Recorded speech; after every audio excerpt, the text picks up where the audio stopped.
करते हैं। बर्बरक एक विजय की बात आती है, चालुक्यों के साथ भी संघर्ष की बात आती है इनके।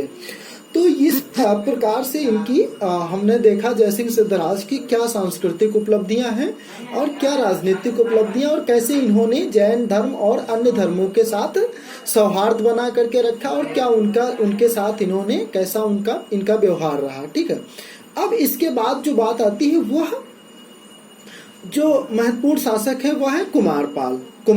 इनका जो कार्यकाल है वह है 1153 से 1172 ईस्वी। जो कुमारपाल शासक है इनका जो कार्यकाल है वो 1153 ईस्वी से 1172 ईस्वी। ठीक है, जयसिंह के कोई पुत्र नहीं था। जो जयसिंह शासक हुआ, ठीक है, उसके कोई पुत्र नहीं था। ठीक है, इस वजह से अब इसके बाद जो शासक बनने वाला व्यक्ति था वह आपके कुमारपाल थे। लेकिन कुमारपाल को कहा जाता है कि यह निम्न कुल में जन्मे हुए व्यक्ति थे, निम्न कुल से थे, इसलिए इनके लिए शासक बनना थोड़ा सा कठिन था। फिर इन्होंने क्या किया,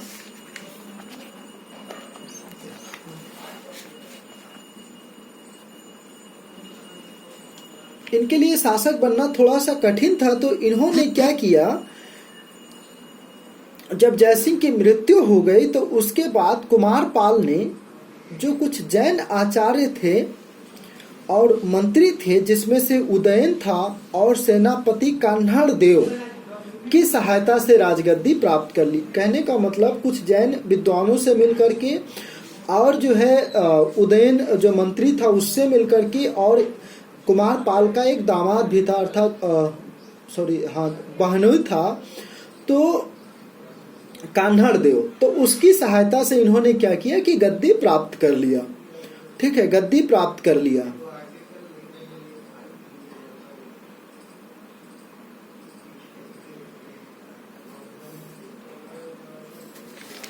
अरुणोराज की पुत्री का नाम है कंचन देवी। ठीक है, अरुणोराज की पुत्री का नाम है कंचन देवी।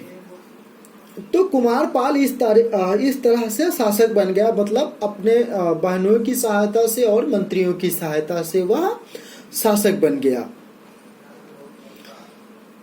लेकिन हुआ क्या कि इसको कुछ डर लगा, जब कुमारपाल शासक बन गया तो इसको डर लगा कि कहीं ऐसा ना हो कि ये कन्हड़ देव मेरे खिलाफ जो है ये बहनोई भी है और किसी प्रकार का षड्यंत्र न रचे। कुछ ऐसा हुआ भी था संभवतः, तो कहीं ना षड्यंत्र रचे तो मुझे दिक्कत पहुंचे, कुमारपाल को ऐसा लगा। तो कुमारपाल ने क्या किया कि अपने बहनोई को ही अपंग बना दिया, एक प्रकार से उसके कुछ अंगों को कटवा दिया और अंधा करवा दिया, और उसके बाद उससे क्या किया कि उसके घर भेज दिया। ठीक है, उसके बाद क्या किया कि उसे उसके घर भेज दिया। ठीक, तो ये इस प्रकार से मतलब क्लियर होता है कि कैसे उसने गद्दी प्राप्त किया। ठीक है, अब सांस्कृतिक की जो बात आती है, इनके भी हम संस्कृति को जान लेते हैं, क्योंकि इन्होंने भी सबसे ज्यादा सांस्कृतिक काम ही किया। ठीक है, एक प्रकार से तो मैंने बताया था आपको कि ये हेमचंद्र के प्रभाव में आकर के, अर्थात जो जैन धर्म है उसके प्रभाव में आकर के इन्होंने क्या किया कि शैव धर्म को छोड़ करके कुमारपाल ने जैन धर्म को अपना लिया। तो जैन धर्म क्या है कि सबसे ज्यादा किसमें विश्वास करता है, अहिंसा में विश्वास करता है। ठीक है, सबसे ज्यादा वो अहिंसा को बढ़ावा देता है। तो कुमारपाल ने क्या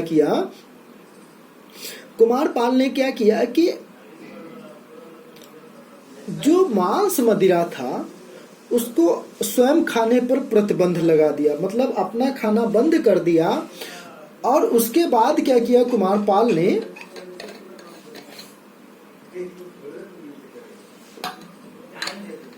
सबसे पहले कुमारपाल ने क्या किया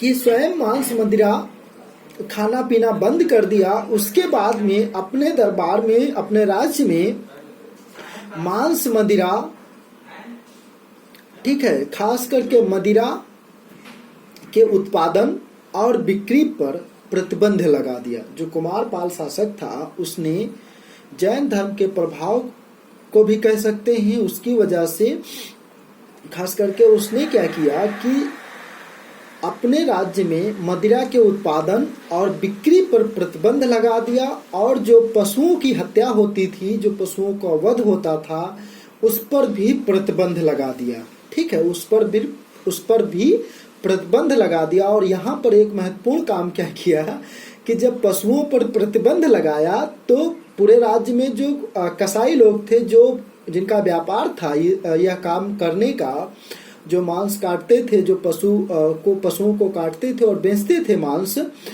उनको क्या किया कि उन पर भी प्रतिबंध लगा दिया कि अब आप मांस वगैरह नहीं काटेंगे। और उसके बदले में क्या किया कि ये लोग बेरोजगार हो गए।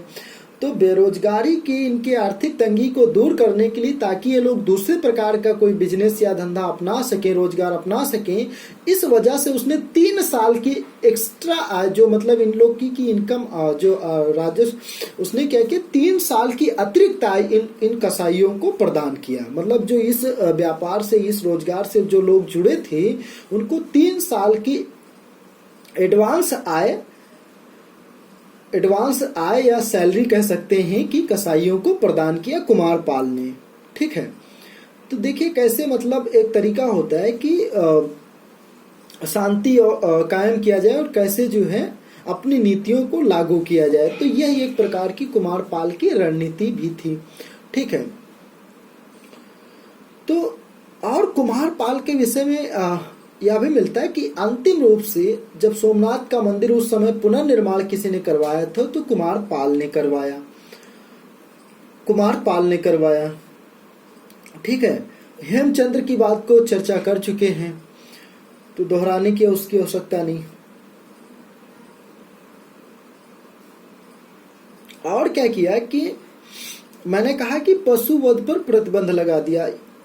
कहते हैं कि जो नवरात्रि त्योहार होता है, उस दिन क्या किया कि जो बकरे की बलि होती, जो बकरे की बकरा, ठीक है, अर्थात बकरी, उसके भी हत्या पर प्रतिबंध लगवा दिया, खास करके नवरात्रि में। तो इससे यह भी जाहिर होता है कि शायद क्या कुछ चीजों पर उसने छूट दे रखी थी, शायद इसीलिए बकरी का अलग से उल्लेख मिलता है। ठीक है, अहिंसा का ये इतना ज्यादा समर्थक था कि इसके विषय में कहते हैं कि इसने क्या किया कि कोई एक व्यापारी था,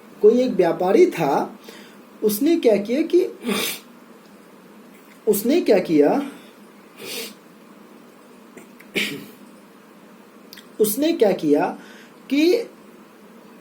एक जुए की हत्या कर दी। मतलब जुआ जो होता है, जो बालों में खास करके, ठीक है, या जिनके घर में जानवर मतलब भैंस गाय होगी, तो भैंस के गाय के शरीर पे भी जुआ नामक जीव होता है। ठीक है, जिसको जुआ बोलते हैं। वो जो ताश खेलते हैं वो जुआ नहीं है। ठीक है, यहाँ पर उसकी बात नहीं हो रही। यहाँ पर जुआ का मतलब एक जीव से है, जो बालों में होता है। ठीक है, जो छोटे छोटे रहते हैं, तो बहुत से जो साफ सफाई थोड़ा ध्यान देते हैं, उनके बालों में होता है। ठीक है, या जिनके बहुत बड़े बाल होते हैं, तो उनके भी बालों में जुआ होता है।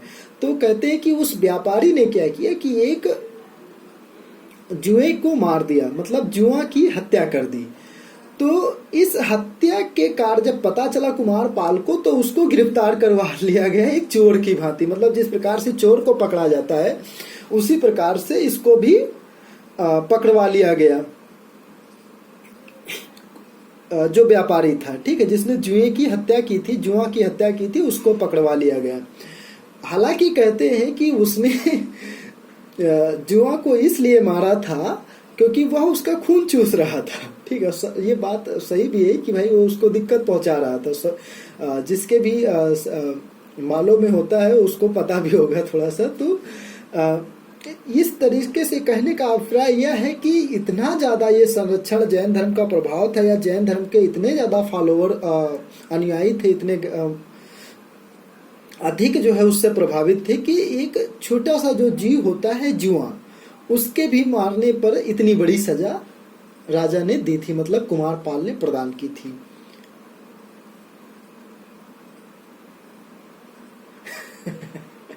ऐसा नहीं है, ठीक है, लड़कों के भी बालों में भी होता है। ठीक है, दोनों में है। ऐसा जरूरी नहीं कि विशेष करके लड़की के बाल में। ठीक है, दोनों के बालों में होता है जुआ। ठीक है, तो हाँ, और खास करके ये जब मुझे लगता है कि बचपन की उम्र होती है, मतलब जब आप कम आयु के होते हैं, बहुत 10-12 साल के, तब होते हैं, ठीक है। क्योंकि बाद में जब जागरूक हो जाते हैं तब थोड़े से आप केयर करने लगते हैं, तब नहीं होता ऐसा, ठीक है।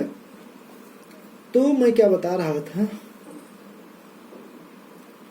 देखिए यही बीच में आप लोग, हाँ ठीक है। तो इससे ये दिखाता है कि कितना ज्यादा ये लोग जैन धर्म के पोषक थे और जैन धर्म को ये महत्व प्रदान करते थे, ठीक है।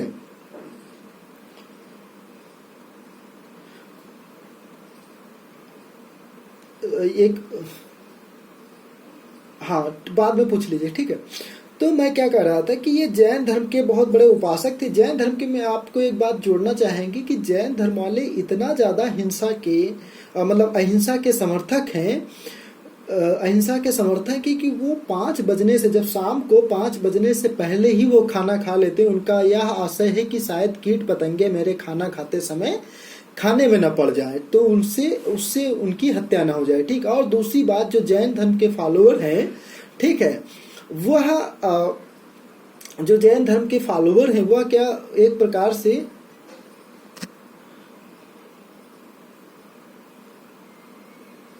जो जैन धर्म के फॉलोअर हैं वह एक प्रकार से वो चप्पल भी नहीं पहनते, ठीक है। जो आप चप्पल पहन के वो नंगे पांव चलते हैं, उनका मानना है कि यदि हम चप्पल पहन के, स्लीपर पहन के पैर में चलेंगे तो होगा क्या कि जो छोटे छोटे जीव हैं वो पैरों के नीचे आएंगे और वो उनकी मृत्यु हो जाएगी, ठीक है। तो ऐसा उनका मानना है जैन वालों का। इनकी कुछ राजनीतिक विजय हैं जो बहुत ज्यादा महत्वपूर्ण नहीं है, ठीक है। कहते हैं कि इन्होंने चहमान शासक अर्णोराज को इन्होंने भी पराजित किया था, ठीक है। हो सकता है कि जब कुमारपाल के जो जयसिंह सिद्धराज था उसके बाद अधीनता उस समय उन्होंने स्वीकार कर ली थी अर्णोराज ने, बाद में हो सकता है फिर से वो अपने आप को स्वतंत्र कर लिया हो। तो इस वजह से ऐसा मिलता है कि चहमान शासक अर्णोराज को भी कुमारपाल ने पराजित किया था, ठीक है, अर्णोराज को। अब अर्णोराज ने क्या किया कि पहले क्या था कि जयसिंह सिद्धराज ने अपनी पुत्री का विवाह किया था अर्णोराज के साथ, ठीक है। अब क्या करते हैं कि जो अर्णोराज हैं वह अपनी पुत्री का विवाह कुमारपाल के साथ कर देते हैं, ठीक है, कुमारपाल के साथ। इनकी जो अर्णोराज की पुत्री है उसका नाम है जलहड़ा देवी, आधा ला है, ठीक है, जलहड़ा देवी। तो अर्णोराज क्या करते हैं कि जब पराजित हो जाते हैं तो अपनी पुत्री का विवाह कुमारपाल के साथ कर देते हैं, ठीक है। मालवा के साथ भी इनका संघर्ष होता है। तो कहते हैं कि मालवा के शासक कोई बल्लार थे जिनको कुमारपाल ने पराजित किया था, ठीक है। सौराष्ट्र विजय के संदर्भ की भी बात मिलती है, ठीक। तो ये जो महत्वपूर्ण है सबसे ज्यादा, जो खास करके आपके कुमारपाल, वह जैन धर्म के संदर्भ में ही बहुत ज्यादा महत्वपूर्ण है। आपके जो कॉम्पिटिटिव जो विकल्पीय एग्जाम्स भी आते हैं, अभी तक के जो सबसे ज्यादा प्रश्न पूछे गए हैं वह इसी संदर्भ में पूछे गए हैं कि जो इनका सांस्कृतिक कार्यक्रम है, ठीक है, जो जैसे कि इन्होंने जैन धर्म को किस प्रकार से संरक्षण दिया, उसी संदर्भ में पूछे गए सवाल हैं, ठीक है। तो अब आप उसके बाद जो शासक बनते हैं अजयपाल, ठीक है, अजयपाल, मूलराज द्वितीय, भीम द्वितीय, ठीक है, इनके विषय में हम आपको पहले ही बता दिए हैं, तो दोहराने की आवश्यकता नहीं है। तो यह क्लास अब आपकी कंप्लीट होती है यहीं पर। यदि अब आप इसके बाद कोई आपके प्रश्न है तो आप उसको बेझिझक पूछ सकते हैं।